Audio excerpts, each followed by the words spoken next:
YCP అధ్యక్షుడు జగన్ ప్రయాణించిన helicopter ధ్వంసం ఘటనలో రాప్తాడు మాజీ ఎమ్మెల్యే తోపుదుర్తి ప్రకాష్ రెడ్డి విచారణకు హాజరయ్యారు. శ్రీ సత్యసాయి జిల్లాలోని రామగిరి మండలం పాపిరెడ్డిపల్లిలో మృతి చెందిన వైసీపీ కార్యకర్త లింగమయ్య కుటుంబాన్ని పరామర్శించేందుకు జగన్ వెళ్లారు. ఆయన రాకతో ఒక్కసారిగా వైసీపీ శ్రేణులు హెలిప్యాడ్ వద్దకు దూసుకురావడంపై అనుమానాలు వ్యక్తమయ్యాయి. అయితే ఆ పర్యటనలో ఆయన ప్రయాణించిన హెలికాప్టర్ విండ్షీల్డ్ విరిగిపోయిందనే విమర్శలొచ్చాయి. దీనిపై కేసు నమోదు చేసిన పోలీసులు దర్యాప్తు చేస్తున్నారు. హెలికాప్టర్ ధ్వంసమైన ఘటనలో జరుగుతున్న దర్యాప్తునకు సంబంధించి అందుబాటులో ఉన్న వైసీపీ కార్యకర్తలంతా సీకేపల్లి పోలీస్ స్టేషన్ కు రావాలని సోషల్ మీడియాలో పోస్టులు పెట్టారు.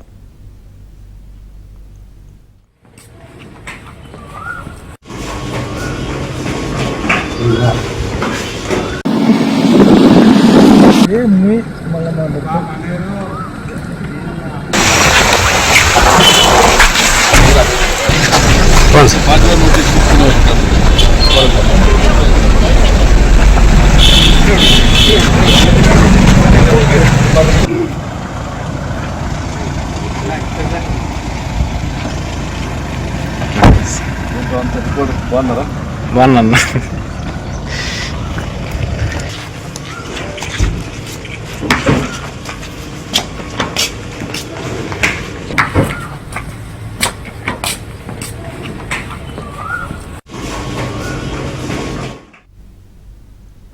వైసీపీ నేత తోపుదుర్తి ప్రకాష్ రెడ్డి విచారణకు సంబంధించిన పూర్తి అప్డేట్స్ మా ప్రతినిధి సురేష్ అందిస్తారు.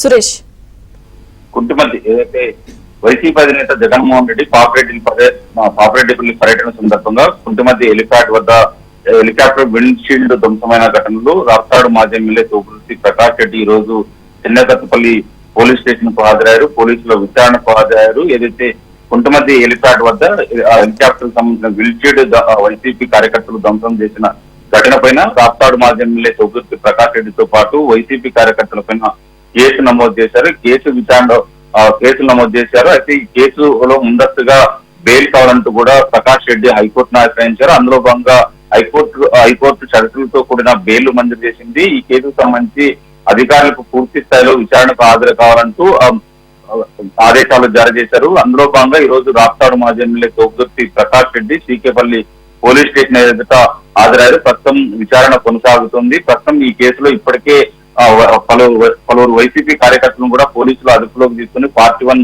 నోటీసులు ఇచ్చి పంపించారు. ఈ ప్రస్తుతం ఈ కేసుకు సంబంధించి పూర్తి స్థాయిలో ప్రకాష్ రెడ్డి విచారిస్తున్న పరిస్థితి అయితే కనిపిస్తుంది. ఓ సిఐ స్థాయి అధికారి విచారిస్తున్నట్లు కూడా తెలుస్తుంది.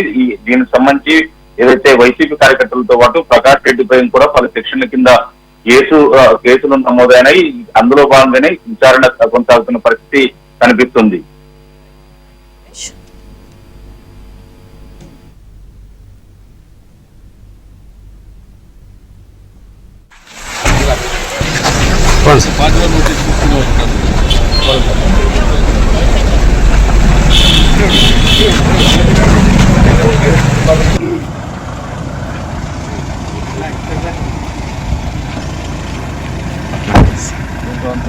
బాగున్నారా?